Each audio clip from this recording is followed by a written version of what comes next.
rise above, extinguish fear, rise above, extinguish fear. Services. Services. Near Winchester. And we had a chat in the car. That's right. Like you do in these times. About a few different topics. I think covering occult influences in the music industry, which is your sort of specialty that you've wrote a number of books on. Mark's also featured me in his Good Vibrations podcast, a couple of my tunes, so I'm very thankful for that. Now, I've got him along today because he's actually been in on my home turf speaking at a protest in Bournemouth today. So, and unfortunately, I couldn't be there for reasons that we all know, and I can't talk about that, unfortunately. So, Mark, how did it go? How was the response in Bournemouth when you were, I think it was down by the seafront, you started talking?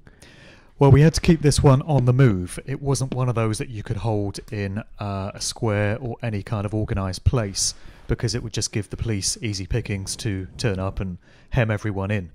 So the decision was made to keep it on the move, and we walked through the gardens area. I don't know what you refer to those as. Bournemouth Gardens? Okay, that's where it was.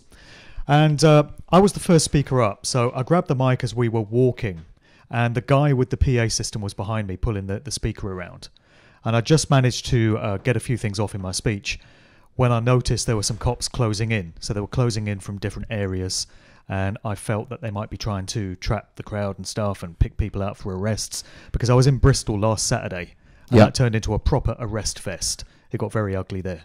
The police had clearly been given zero tolerance instructions. And I think that's the case with a lot of these protests now, because I'm hearing reports from all over the country that they're just plucking people out at random. They're going after the organisers, they're going after the speakers, anyone they find on a mic or with a loudspeaker, they're having them.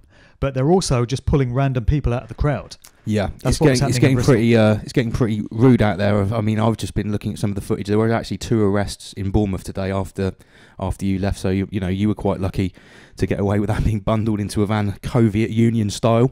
Yeah, just trying to avoid that. Just for speaking your mind, or as I like to say, just telling the truth. And that's apparently right. That's an illegal act nowadays. Well, it's now a crime. Yeah. What kind of stuff were you covering today when you were speaking in Bournemouth?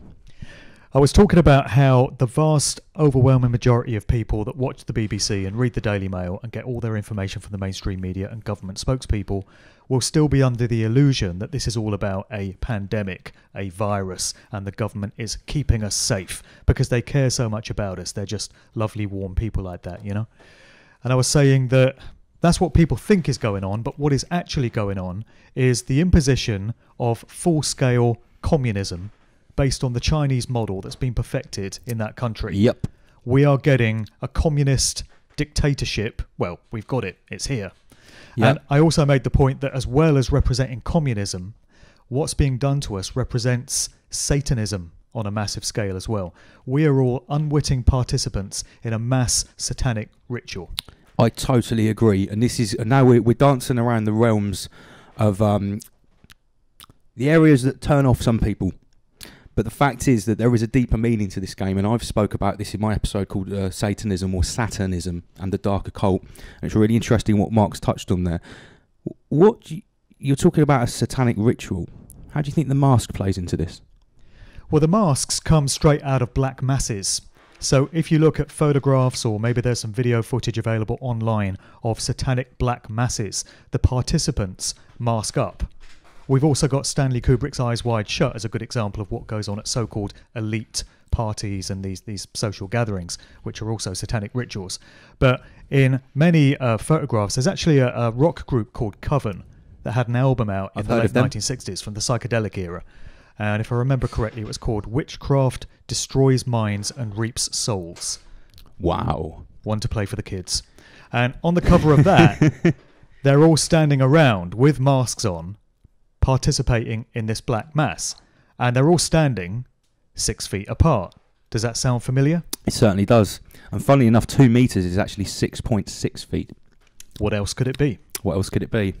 So they've got us all doing this, well, those of us that comply anyway. And people have no idea that we're being mocked in satanic ritual fashion through doing this. So communism, Satanism is kind of the de facto religion or idealism of communism. Yep. It's godless, it's anti-God, anti-life, and so it ties into the fact that we've got this communist agenda coming in. Yeah, it's often said that Karl Marx was basically a Satanist. Yeah. I'd just like to show you a meme, seeing that it was this is our new resident meme artist for Rise Above. He actually won the competition. The competition was a Greta Reset, i.e. the Great Reset, but we've managed to combine Greta Thunberg here with Klaus Schwab, and as you can see, everyone on the stream saw this on Friday. We've got the hammer and sickle there, and I think it's very fitting. We keep coming back to this idea of this technocratic communism. That's right. That we seem to be racing towards at 100 miles an hour. Is that the vision that you've got of where they want to take us? Well, it is. I included in one of my weekly videos a few weeks ago an interview that was done with a whistleblower from the Chinese Communist Party. Oh, wow. And this guy, he was speaking in Chinese, but it had English subtitles. And this American researcher had done a video on it. So I embedded that into one of mine. And he's basically spilling the beans on how they perfected the communist society in China. Yeah. Based around facial recognition systems, Yeah. based around a smart grid powered by 5G, these human settlement zones, so-called, in smart cities, Yeah. where everything is electronically controlled by AI algorithms and bots, and surveillance is 24/7. You're tracked and traced wherever you go. A huge wealth of data is stored on a system about you that can be called up by any interested party at will. And that is what is being rolled out here in the UK and in so many other countries around the world. Yeah. So when you listen to what the guy is saying, you can suddenly recognise where our society is going. And this has been the long-term plan for us all under the guise of a virus and keeping us safe from it. Yeah, and I would actually say it's also being rolled in under the guise of climate change, carbon credits. This is where the whole idea for this Greta Reset came from. They seem to be rolling in the virus and UN Agenda 2030 and all of it into one. It's quite interesting. You say about the Chinese Communist Party, and anyone that's seen some of my speeches that are the more inflammatory ones that have got me in a little bit of trouble, I've drawn a lot of comparisons between the Chinese social credit score, track and trace, Serco, the military industrial complex that seems to be sitting right behind this corona industrial complex, right behind our tracing, our track and trace system. When I was at the protest in London on October the 24th, I came across a Chinese dissident who's actually there making his own little protest with things on the ground, and he was speaking up for the Falun Gong. Are you familiar with what's happening to the Falun Gong, a persecuted religious sect in China? Are they the ones that campaign in London outside the Chinese embassy there? They've been sat there for years and years and years on vigil. Yeah, basically they practice a religion called Falun Gong, which basically it goes across Taoism, Buddhism, Zen. It's sort of like a hybrid of all of the proper ancient Eastern religions, and they practice it like Jedis. So these people are all vegans. They do Tai Chi every day. They're super healthy. They all live to like 95. Obviously, they're persecuted very heavily by the CCP. But not only that, I'm sure you've done some research into the organ harvesting industry within China. Guess who are the number one best donors for organs out of all of the Chinese different ethnicities or groups? It's going to be the Falun Gong, because they're so healthy. Vegans, they do Tai Chi every day. They don't smoke and drink and eat pork like the Han Chinese do. So these people, and this is what the guy told me, I'd already done the research, but he was an actual Falun Gong practitioner, and he says, yeah, they get snatched off the streets for practicing their religion, put into vans and taken to internment camps, and it's pay to order human harvesting. And I was saying, my friend, and I shook his hand, and he was very taken back. He goes, you know about this? I said, I've been researching it for 3 or 4 years. And I said, I've been undercovering track and trace. He said, yes, the track and trace you're having is one step away from the Chinese credit score. And when you have the credit score, that's what they used to send people to the internment camps. Wow. Yeah, and which is exactly what I'd said that, stood on a bench in Bournemouth, and people say, well, that's a bit extreme. The track and trace will send you to a concentration camp. Well, lo and behold, this guy, he was a defector or a dissident from communist China, and he said, yeah, that's the way they do it, with the facial recognition and the apps, all linked in with the corona track and trace. Bad score, when you get below 10 or 25%, you're on your way to the re-education camps. If we allow it to happen. If we allow it to happen. If we allow things to go that far. Yeah, so you've been talking about this, making videos, making podcasts, radio shows for quite a long time now. How long has it been, Mark? Well, on this subject, it's been since March, since this whole thing kicked off. I lost my day job at the end of February, So I was a private hire driver, and I was driving people to and from airports. And when international travel started to dry up at the end of February, that was the end of my job. So I've been pretty much full-time researching all this stuff since March for the past 8.5 months. And I've been doing it somewhat reluctantly. It's not a particularly pleasurable job, wallowing around in all the doom and gloom and all the dreadful information. It does get to you after a while.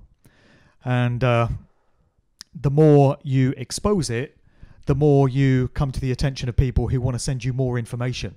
So tell me about it. My inbox has been growing month by month to the point that I now get several hundred emails a day or Facebook messages or whatever, and it takes me the best part of the day just to wade through them.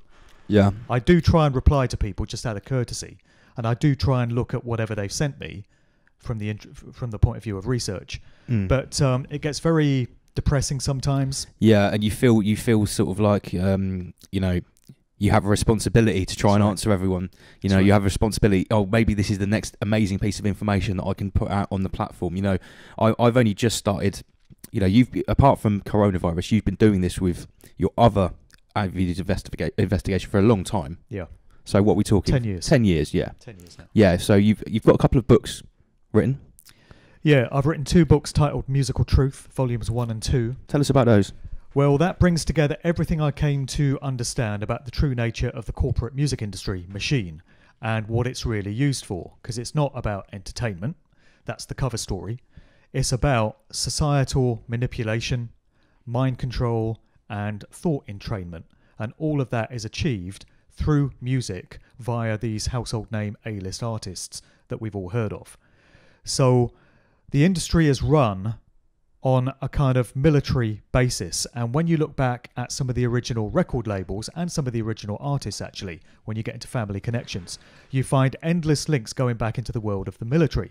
So a lot of these early record labels like EMI, Parlophone, Decca, RCA were involved in research of military systems before they started putting out recording artists. So they were involved in radar systems, sonar systems, radio research for military applications. And then you find they branched off into entertainment. And then when you look at many of the artists they had on their labels, you find family connections going into the world of the military and military intelligence. Jim Morrison. The establishment. Yeah, Jim Morrison. That's one I always think of. He was the son of a US military intelligence officer. Yeah, he was the Navy admiral that was in charge of the fleet of ships involved in the Gulf of Tonkin incident. The false flag which took the US into Vietnam.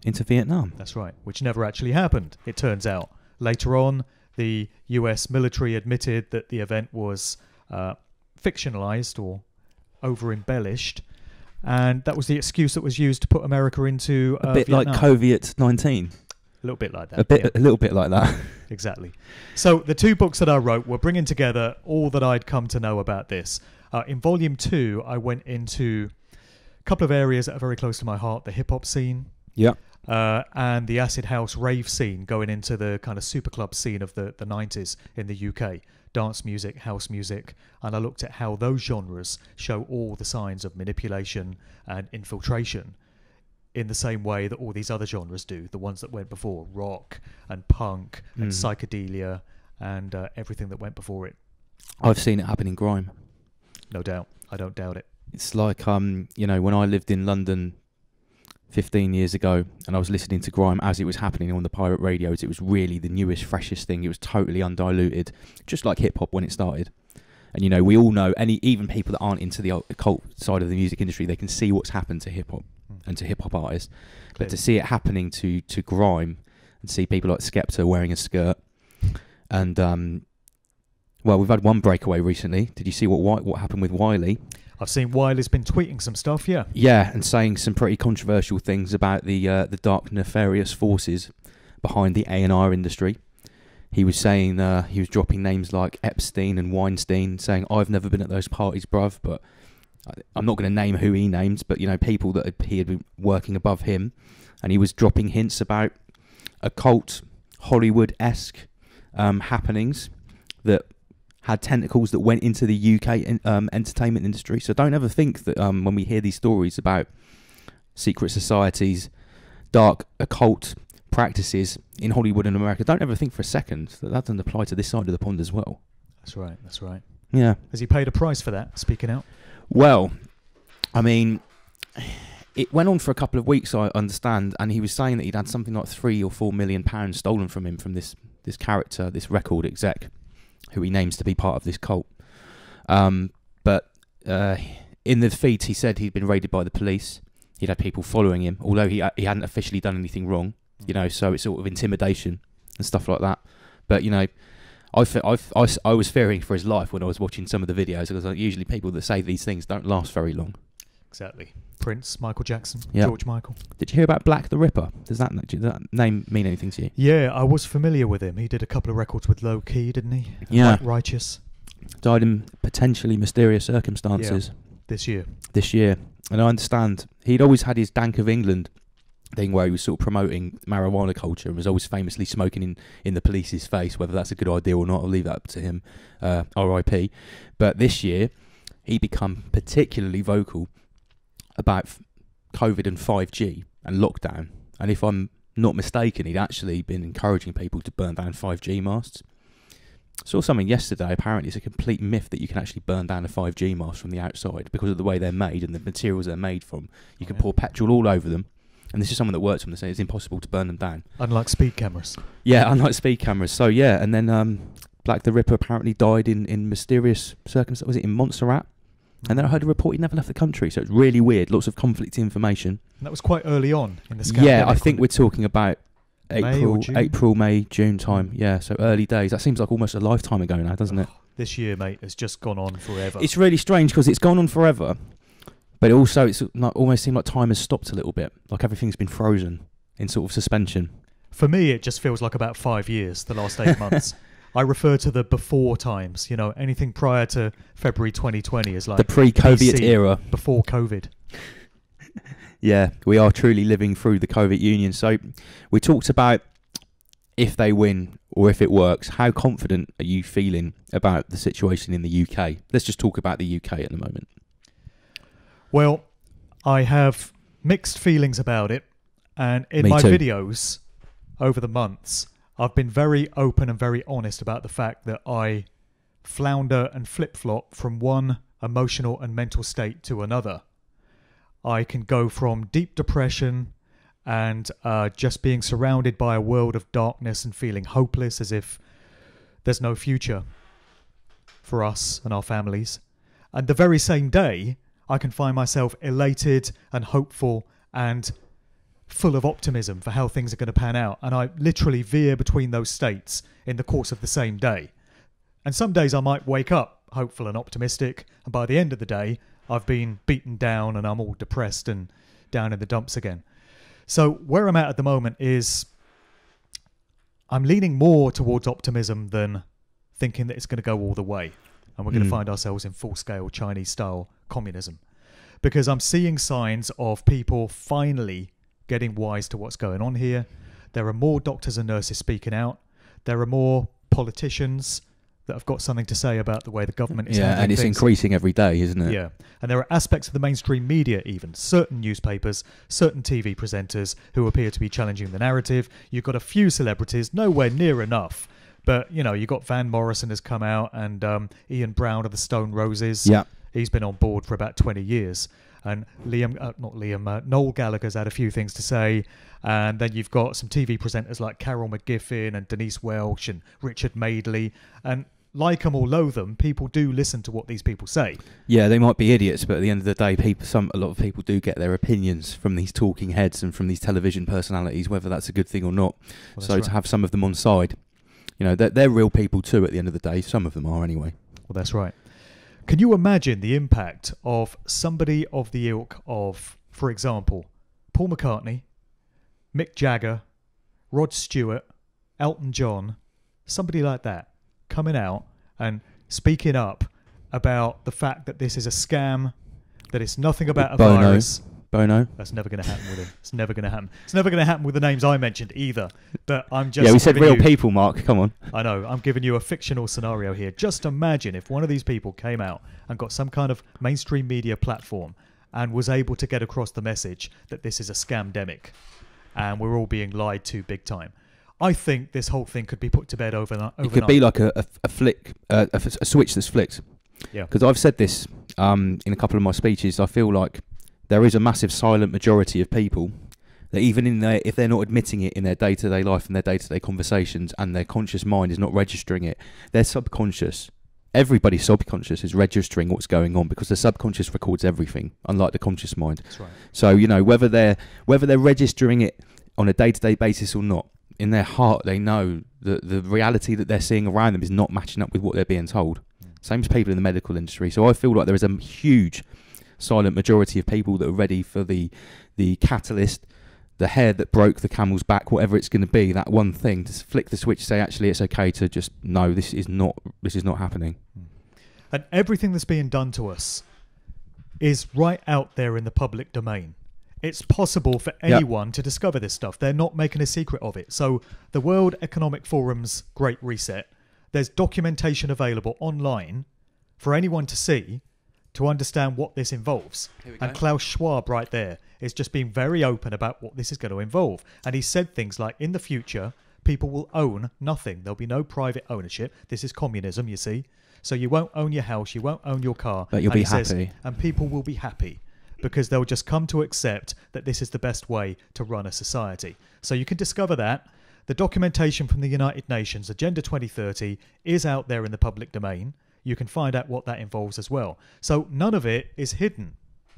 And the more people that start to realise that we're being lied to, and the more people that go off on their own individual path of research, they're going to discover this stuff, and they're going to realise what is planned for us if we don't stop it in its tracks. So that's why I'm feeling a little hopeful right now, because the longer this thing gets dragged out, the more people are going to be engaged. I think a lot of people thought that this would be over within a few weeks or months. 2 weeks to flatten the curve, mate. Well, that's right. So people back in March, if you told people in March that by November we'd be living the way we are now, with everyone wearing the fear muzzles as they go into shops and such, and we're in a second lockdown, all the pubs and restaurants have had to close again, people would have been shocked to hear that it would have gone on that long. But they intend for it to go on much longer, clearly, at least into the spring. So a lot of people that were thinking, oh, this will be over quickly, all we've got to do is do what the government say, and you know, that's what they say to the likes of us, isn't it? For God's sake, it's just a mask. Can't you just wear the mask? Can't you just do what you're told? It's because of people like you, Mark, that we're still here, isn't it? It's because of people like you me spreading the virus. Yeah, it's our fault. You're putting this great harm out there. But people are starting to realise that they have done everything the government's told them. We're months and months and months down the line. Everyone's wearing masks. We've been social distancing. We've had the businesses shut down. And yet we're told the figures are still going through the roof. So none of it worked, did it? Yeah, here's the greatest thing. You've just hit the nail on the head there. I saw a meme yesterday and it said, if the first lockdown works, why are we having a second lockdown? If the first lockdown didn't work, why are we having a second lockdown? Which is, you know, that's the logic. And there are so many smoking guns, like crazy, mad smoking guns like this, that we could probably sit here and list them all night. But, you know, in my sort of, my work, I've got to a point now saying it's like, how long are we going to, and I have nicked this from David Icke a little bit, how long are we going to sit around and just describe the prison cell that's being built around us? Because, you know, we can argue about whether it's pertinent or a good idea to wear a mask all day. We can argue about how they're manipulating the death figures, whether there really is a SARS-CoV-2 virus or not, because there's a lot of conflicting information about that. I don't even know if it's real or not. No, I can't work it out. As hard as I look, I find someone saying there is no isolation. Then someone sends me an article about one lab in Japan that's isolated it, but there's no proof in the article. And then you see another board that says, we've got no paperwork to see it's been isolated. I mean, that's where my avenue of investigation on that has taken me so far. It's just a tennis match, back and forth. And people will say, oh, if there's no virus, what are people dying of? Well, if we think back to last year and previous, people used to die of pneumonia. They used to die of the flu, particularly elderly people with underlying health conditions. And yet this year, we're not hearing about pneumonia figures and flu figures. All we're hearing about is COVID figures. And we know that earlier in the year, people dying of anything were being marked up as a COVID death. Yeah, the symptoms are so wide-ranging now. I mean, it's like every week you look in the newspapers and there's a new list of symptoms that could be COVID.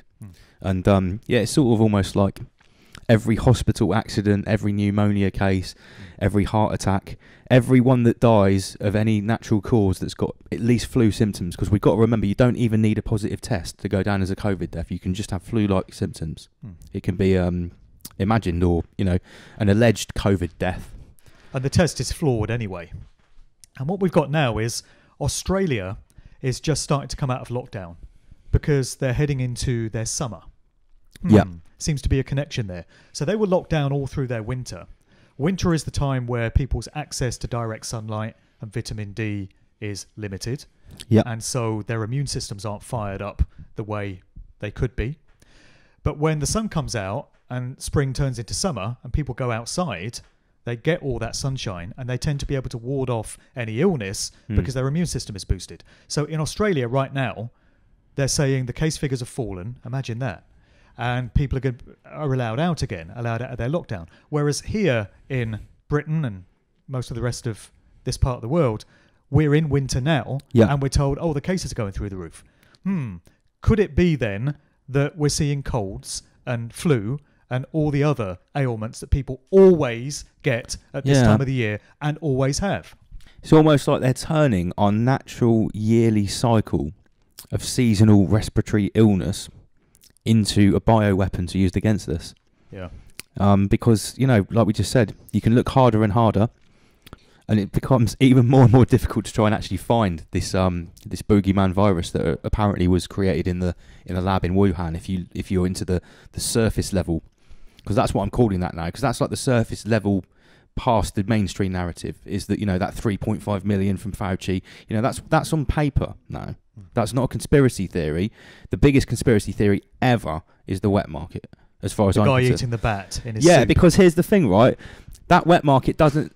Right, if you look at the paperwork, SARS-CoV-2 came from a bat in Yangon Cave, which is another province not in Hubei province, right? That wet market does not have that bat. However, the Wuhan Institute of Virology went to that cave to get that back, to bring it back, to do the special research to make the hybridized virus so they could build the new vaccine, which is all on paper. So if anyone is still thinking that this this virus, if you can even find it, came from this bat soup, but they don't even serve the bat in the wet market, it's just a fairy tale on top of a fairy tale, in my opinion. Yeah. And there's some other aspects of Satanism here as well. Go on. You mentioned how they'd weaponized the idea of people just breathing, going about their everyday business. Yeah. So we're being kind of guilt-tripped and shamed into believing that it's our fault for breathing that this virus is spreading. Yeah. And the virtue signalers, the mask zealots, are calling the likes of us granny killers. Yeah, yeah. The idea someone said in Bournemouth the other week, you're going to make my whole family drop dead. Sounds plausible. Yeah, because I was in the street breathing air. What I was doing, because this is obviously a crime against the COVID Union, I was breathing the outside oxygen directly into my face, and I wasn't breathing it through anything. The outside world was here, and my face was here, and the oxygen was going straight in, and CO2 was coming directly out. Yeah. Apparently that was enough to kill this lady's whole family. And that's the way God, the Creator, intended. So he really fucked up there, didn't he? I mean, why didn't we have a built-in mask when we were born? Yeah, that was obviously a big. What a fuck up on the part of God. What an oversight. He should have designed us with masks welded to our faces so that we could see our viruses. Maybe that's the original sin. We were born with this dirty open mouth, this gaping hole to the outside atmosphere, and we're just constantly walking around polluting it with dirtiness. It's absolutely disgusting. It's another satanic tenet, though. It's atheistic, it's nihilistic, it's satanic. The idea that just by going about our business and breathing the most natural of human functions, so selfish, breathing air in and out, we could be killing other people. Well, not just that, like not just killing people, making their whole family drop dead. Yeah, I mean, the whole family. When has anybody ever dropped dead from COVID-19? I mean, unless you believe those pictures from Wuhan back in March. Well, they look convincing to me. They look really convincing. There's like someone walking down the street with like a duffel coat on and a mask, and suddenly they'd start spasming, then they just fall over and drop dead. But they have the presence of mind to put their hands out to break the fall first. Yeah. They don't sort of fall like a dead body. It's it's very, very suspect. And then they've got like the Hubei province governor walking through a block of flats and everyone's shouting out, and they've seen the subtitle, it's not real, well, they're all locked in their flats, and this is back in March. Yeah. But then again, they only had 4,000 deaths in China, apparently. It's all opened up again out there now. Yeah, according to the COVID Health Organization, only 4,000 deaths, and out of 1.2 billion people. Why do they even need a vaccine? It's a bit of a waste of time, isn't it? If you only have 4,000 deaths out of 1.4 billion. So what do we have? We've apparently had 50,000 deaths out of 66 million. Now, a billion is 66.6 probably. Yeah, 66.666 recurring million. So let's think about it. A billion, that's 1,000 million. And they've got 1.2 thousand million people, and they only had 4,000 deaths. Definitely need a vaccine. Yeah.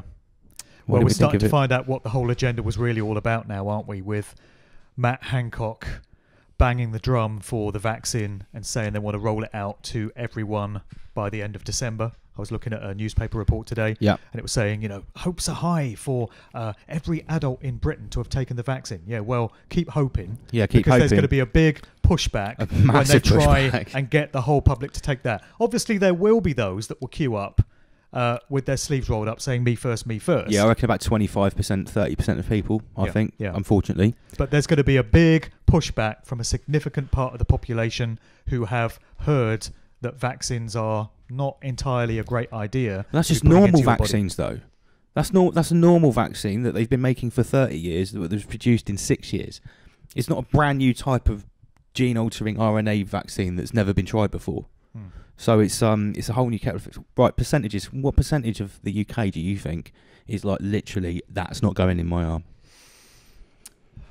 I think it's going to be 25% or more. I would say 25 to 30. Conservatively, 25 to 30. There might be another 15 to 20% of people that probably say, I would want to see a lot more tests and results.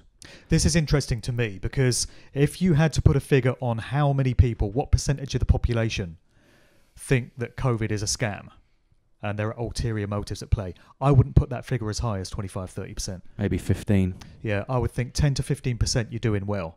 But you're going to get a significantly higher proportion of people opposing the vaccine because of the bad press that vaccines have had in the mainstream media even. Yeah. Have you seen about that new piece of AI software that they've ordered to cope with the huge predicted amounts of vaccine damages, just to process them so that the whole Department of Health doesn't get completely inundated with vaccine damage requests. Everything you need to know right there. Yeah. In them doing that. Yeah, that's it. So right. So we've chatted about a few different things there. Where do you see this going from now to December? Because I can see that we're going to have a bit of an uproar on our hands potentially. I think if this plan keeps going ahead in the way it's going. Well, there are three things that we could discuss here, and I don't know what your take is on any of these. First of all, there's what is said to be the imminent arrest of Matt Hancock under common law. Yeah, we've heard a lot about that from Michael Oban this year. We have.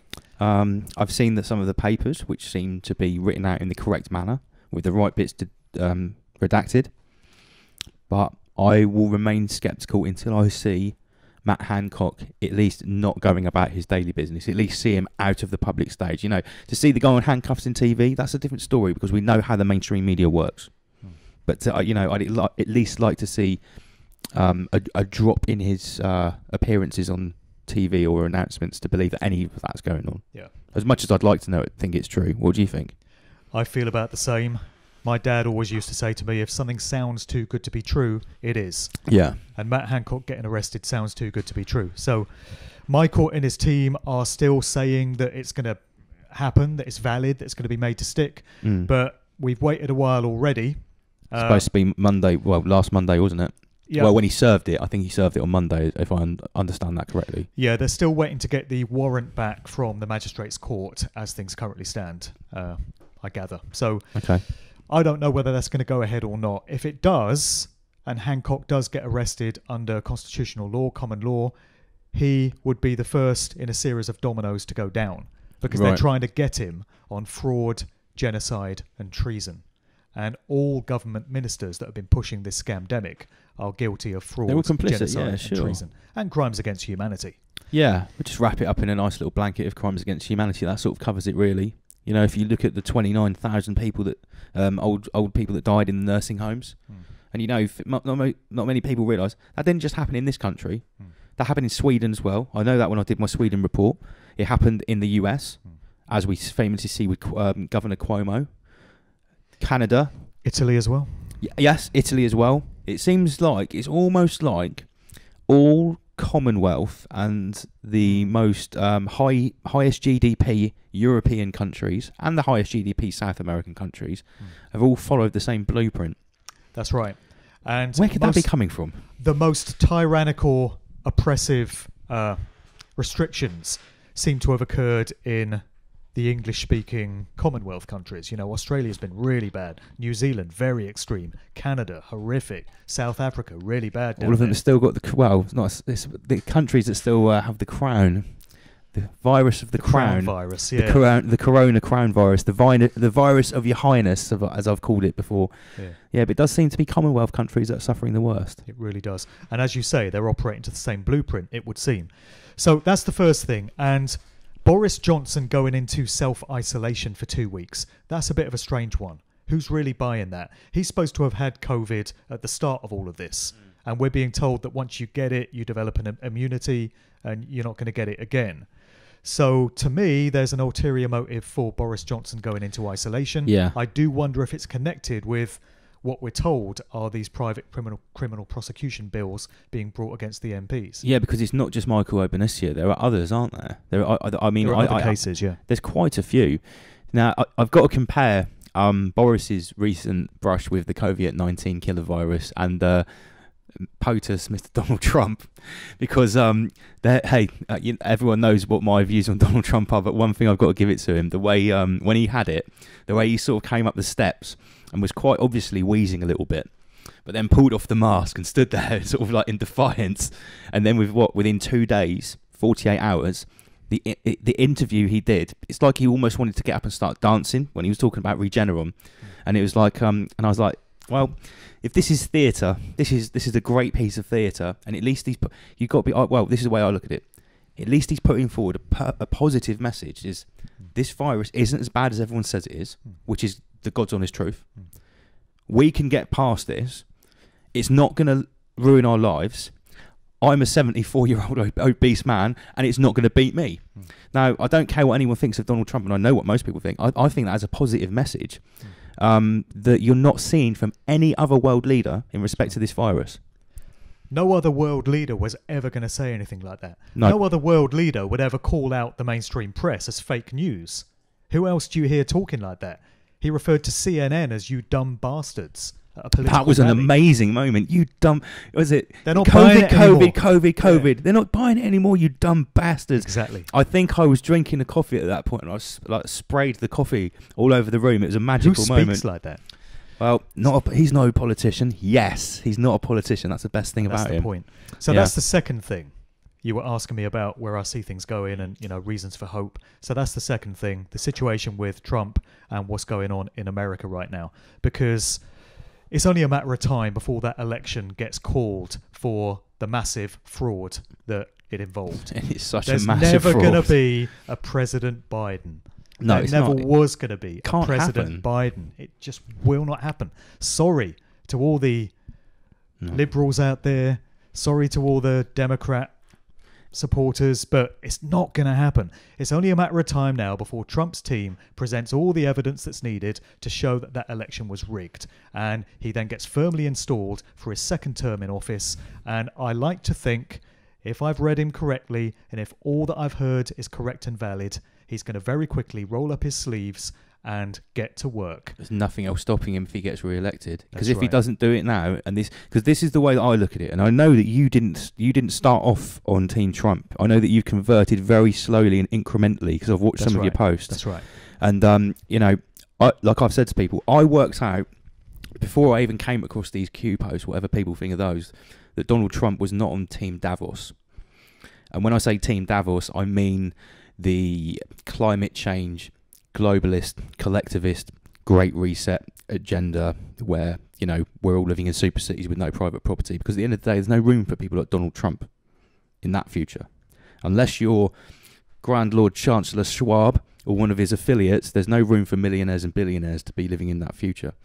So, it's been quite interesting because as time goes on, though, I think there's been a lot of people in your shoes that were very sceptical at the start. And I will say, when you come from our background, we've been looking into this left and right illusionary narrative for a long time. And, you know, I'd never voted before we got any, or would have ever backed a politician before we got to this situation here, when I saw what I thought was potentially a rebel, a wild card, or at least a wrecking ball.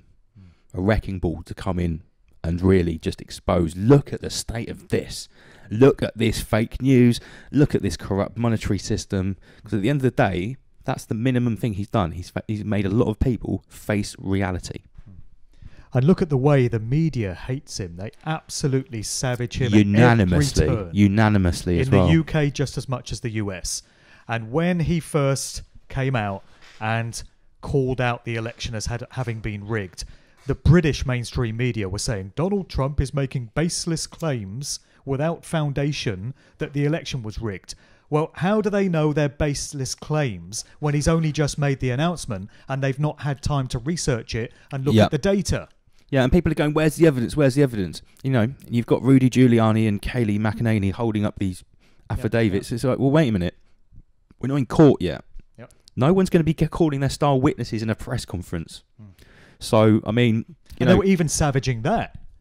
The mainstream media over here was calling Rudy Giuliani a crazy guy, and they were saying, listen to him, he sounds like a raving madman. Never mind what he's saying and whether it has foundation or not. It's just, let's point fingers at him and make out he's a madman because he's saying something to support Trump, which goes against Biden and the Democrats. Yeah, it's almost like the further this narrative goes, the more and more the mainstream media are actually digging their own grave. Just digging it deeper and deeper and deeper. So you've got this core of people which are still buying into it, and they're also digging themselves deeper and deeper because they're entrenched in protecting this narrative that they've built up, which is so blatantly becoming obvious. You know, it's so one-sided. You know, if we're to believe that we have this left-right Hegelian dialects and everything, why the hell is 99.9% of the mainstream media against Donald Trump unless he represents a threat to what some people would say is actually a monolithic force that are using the media for their own goals, which at the end of the day is what we're talking about, isn't it? Yeah. I mean, George W. Bush never used to get bad press like this, and he was a village idiot. Yeah, right. And he was the original bad guy, wasn't he? Yeah, he couldn't run a bath, never mind America. And he got favourable press for the most part because of the family he came from and because of what he represents. He's a figurehead for the control system. But as you say, Donald Trump is a wild card. He comes from outside of the political establishment. He's an outsider. And that makes him unpredictable. Can afford to fund himself as well. That's right. He's foregone his presidential salary. Yep, gives back, was it about $500,000 a year? Something like that? Probably, yeah. When has anybody ever done that before?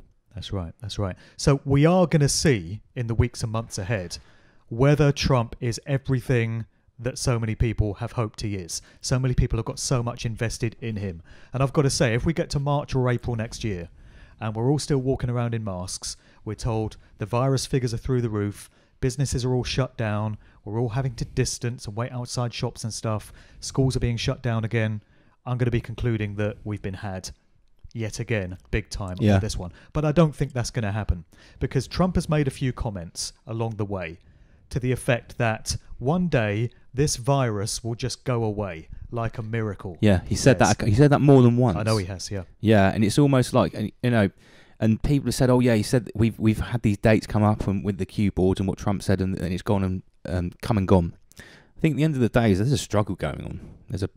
On multiple different theatres, and there's a game of chess going on as well.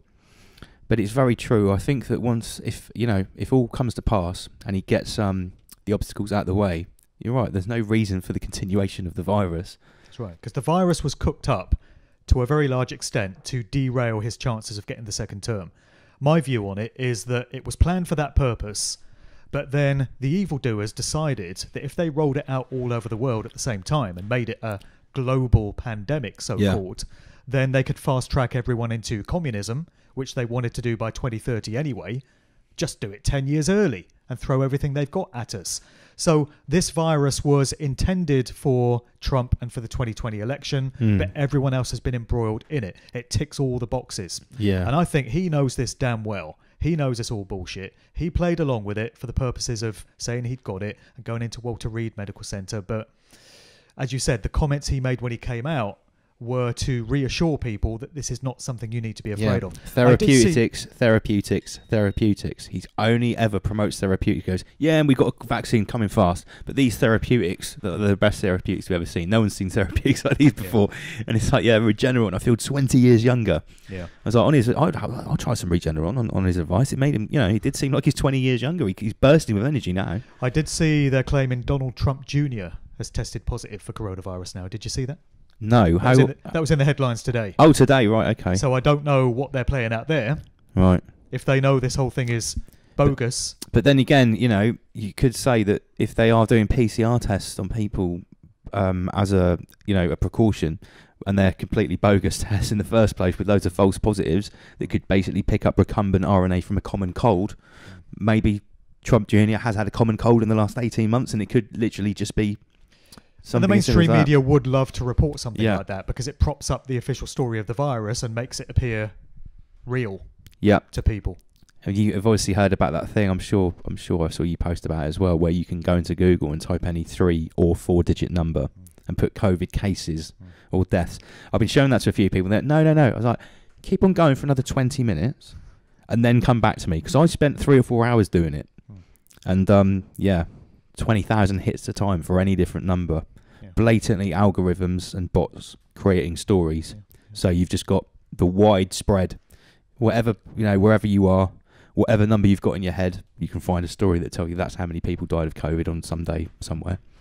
So it's my feeling that when Trump gets fully installed for his second term, when all this election nonsense is sorted, and how frustrating is it we've got to go through this? How painful is it to have to wait? Because I'd been led to believe through listening to various pundits that on the 3rd of November he was going to sweep the board, it was going to be a landslide victory, and 4th of November he'd be in office ready to clean house and get down to business. That's what I thought was going to happen. And instead of that, we've got it being dragged out now for who knows how long, and it's going to get ugly. There's predictions of civil war breaking out when it's announced that Trump won the election after all. And so that delays the point at which he's able to get down to business and do what needs to be done. And I think one of his first jobs is going to be making COVID disappear. He's going to say, the figures are going way down now, folks. Maybe he'll use Regeneron or hydroxychloroquine as the justification for where this virus has gone. But I think it's going to disappear very quickly in America. And if it disappears very quickly in America, it's going to have to go away everywhere. Yeah, I totally agree. And I get this a lot. Why do you go on about America so much? Why so much about Trump? Why so much about the American election? Well, maybe people don't realise that all of us, the whole world, we are culturally, financially, economically downstream of the US, whether we like it or not. That's right. The US dollar is still the currency that backs all other currencies in the world. So what happens to their currency is very important for us, even for the British pound. Yeah. I'm with you on that, and I do think if things go down, if this mountain of scandals and gates and evidence, Watergate, Obamagate, Bill Gates, the gates of hell, election gate, this is just a piling higher and higher, and I don't see how it could possibly get swept under the carpet now. No, it can't. And you're absolutely right. What happens in America here does have repercussions for everywhere in the world, and particularly Britain, because what the Democratic Party is trying to do now in America is fast-track communism there, with Joe Biden as their flag waver for it. So the ideology of the Democratic Party has changed so much over the years, and now they're just espousing these completely communistic ideas of how society should be structured. And just imagine if the nightmare happened and Joe Biden got in as president, just imagine where America would be by the end of his first term. And what happens there would get rolled out here under the same model. Yeah. Because they're all singing from the Build back better. Build back better. Yeah. You seen that? Yeah. Yeah. As far as I know, that is the reconstruction plan post-Great Reset. You see it, Macron, Boris, Biden, lots of other European leaders, even the Chinese. I've had someone translate Build Back Better in Chinese, and the Chinese stand behind it as well. Only world leader you will never see in front of Build Back Better, President Trump. That's right. And that only happens if we allow it to happen. And so this kind of brings me on to the third reason that I'm holding out some optimism. And that is what we're told about this amazing shift in consciousness, which is said to be occurring on the 21st of December. The grand solar flash, the mass coronal ejection as well. Yeah. Did you know it's called that as too? Yeah. Kind of weird. Symbolism abounds. And I've also, and I don't mean to derail you here, on the 29th of September, I've seen there's an army general in the US that was talking about mass vaccination of the whole US population by guess what date? By 21st of December. Matt Hancock said pretty much the same thing. He said we want to work day and night, 7 days a week through December to get everyone vaccinated by the end of the month. And obviously that's not going to be happening on Christmas Eve and on Christmas Day, which is like the 24th and 25th. So it won't be happening on the 23rd either. So that by the 21st, because that's when it's a 3-day event. And there's lots of things to be read about this. Some people think that we're going to get a wave of ionic radiation from the sun that could be an upgrade to our DNA. Other people think it's going to fry every microchip on planet Earth, like the Carrington event in the 1800s when the telephone lines and the telegram lines set on fire. Some people think it could literally wipe out all life on Earth, just fry everything on Earth. Don't go for that one myself. No, hopefully not. Could send us back to an ice age. Some geologists believe that's what could happen. But I've said I reckon it's a much better candidate for the end of the Mayan calendar that was apparently supposed to happen in December 21st, the same date in 2012. Think about all of the things that happened this year. They just got the figures in the wrong order. Instead of 2012, it should have been 2021. Oh, maybe. Potentially. I never thought of that. But, you know, at the end of the day, when you're predicting, what, is it a 5,000 or 6,000 year or a 25,000 year cycle? Anyway, it's many thousands of years. 26,000 years. When you're making that kind of prediction, a discrepancy of 8 years, it's neither here nor there, is it? Exactly. So nobody knows what this is going to look like. And as you say, lots of commenters have got opinions on what's going to happen. But there's a lot of agreement among scholars into these things and astrologers and such that the 21st of December is going to be a major shift. Planetary conjunctions and Jupiter and Saturn align. Yeah, for the first time in 800 years. Ooh. And the idea is that it is going to affect human consciousness, and maybe it's going to be an event that lifts the veil of all these deceptions and all these lies and enables large numbers of people. We've been bashing our heads against the wall all year, imploring people to listen to what we've got to say. But maybe this is an event that is going to allow them, of their own accord, to see it and to comprehend it. And you've got to wonder why they've been throwing everything they've got at us so quickly this year and trying to fast track it through. They want to get it all done in time for this date. That's why they're trying to get everyone vaccinated, because the vaccine is going to cut you off from your spirituality. It's going to have ingredients that affect your ability to access higher realms of consciousness. Yeah. It's going to interact with the pineal gland and cause blockages. So that would explain why they want this thing out so quickly, because they're panicking. This is exactly what I said in my speech on October the 31st. I'd like you to listen to it when you leave, actually, because it basically, it's almost everything you've just said. Why would they be throwing everything at us in this increasing crescendo and risk revealing themselves? But it's not just a risk, it's definitely 100% revealing yourself at the moment, because at the end of the day, the cards are on the table, the writing's on the wall, everything that's planned for us is being laid out in graphic detail. And well, at some level I think maybe we have to consent to it, and I think that they do believe that, and I've talked about this a lot. The dark occultists, I think there isn't a level, they actually do respect free will in some respect, and the predictive programming in Hollywood, in the music, through the media, the plans that are written out decades before Agenda 2030, etc., etc. Yeah, I've got into that as well. It's like they give you an opportunity to know, they give you a kind of get-out clause, and I see that in most cases. So, for example, with the masks, they've given you a way out by saying you've got a medical exemption, and all you've got to do is state that, and the store is required to accept it. But if they're going to mandate vaccines and claim that you can't travel unless you've had one of these things, you can't send your kids to school, you can't go to work, I wonder where the get-out clause is there. I've already started looking into it, like what religion could you say you are to say that I won't have a vaccine? I don't know if there's like a Jehovah's Witness get-out clause or things like that. You could say you're a vegan. Yeah, because obviously it's got like recumbent sort of monkey cells, bovine serum, aborted fetus. From that fetus from 1963, which they've been regenerating in a lab since 1963. Yeah, crazy. Not very vegan friendly, is it really? No, not really. I mean, not only has it got like a multitude of different animal cells in it, it's actually got human fetal cells in it as well, and luciferase. You heard about that? The new bioluminescent thing that's going to go in the Moderna vaccine. It's actually called luciferase because it's bioluminescent. You can put a UV light on it, and it will shine up like a UV QR code with your vaccine record. What a name! They're telling you right there what it is. Yeah, very, very. Very in your face, as we've been talking about a lot on the show with various different things. Well, Mark, I'm going to say before we hit the hour, it's been an amazing chat, a really good insight, and amazing to see you again, mate. Just before we wrap it up, can you just let everybody know how people can get hold of you, what you've got coming up, and some of the projects you're involved in at the moment, if they want to check out your work? Sure. Well, I've had a new website built for me this year by a guy in the US. He's done an amazing job. It's there at djmarkdevlin.com. I had to put the DJ bit on the beginning, even though I don't DJ anymore because markdevlin.com was taken. But that's a one-stop shop for all my activities, so you can access my videos and my podcast and everything else via djmarkdevlin.com.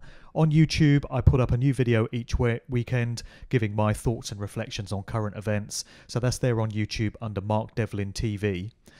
Other than that, my next project is going to be writing Musical Truth Volume 3, which is something I've wanted to get started on the entire year. I had lots of plans for 2020. I was going to be going to Australia in the very week that Australia went into lockdown. I was going to be doing a speaking tour out there in 4 Australian cities. Damn. I was going to be going to America to partake in a conference there. We had a family holiday booked. I had a big birthday party booked. All of that got cancelled. And something else I had plans for at the start of the year was to write Musical Truth Volume 3. And I've been so distracted with everything else that I felt an obligation to put my efforts into that I've not had the time to do it. But I am going to put aside 2021 to get that book written with a view to it being out early 2022, because it's all in there. It's all in my head. It's just a case of getting it onto the page. I know what's going to go in it. There are still aspects of the story that have yet to be told about the music industry. There are some things that I've not covered in the first 2 books, and I'm really looking forward to getting all that done. And it will be such a welcome distraction from all this COVID bollocks. Yeah, because sometimes you've got to take your mind off all this COVID stuff, haven't you? It's just all-encompassing. Dominates your entire life. Yeah, tell me about it, mate. Well, it's been an absolute pleasure. Once again, guys, this is Mark Devlin. I'll put all the links up that he's just said in the description. Thanks very much for tuning in. Don't forget to subscribe, like, share it, and don't forget to rise above. We let the demons feed on your soul. Blood drips, growl of the demons. Growl of the demons, evil's abundant. We let the demons feed on your soul. Blood drips, growl of the demons. Right arm holding the carcass triumphant. We let the demons feed on your soul. Blood drips, growl of the demons. Growl of the demons, evil's abundant. We let the demons feed on your soul. Blood drips, growl of the demons. Right arm holding the carcass triumphant.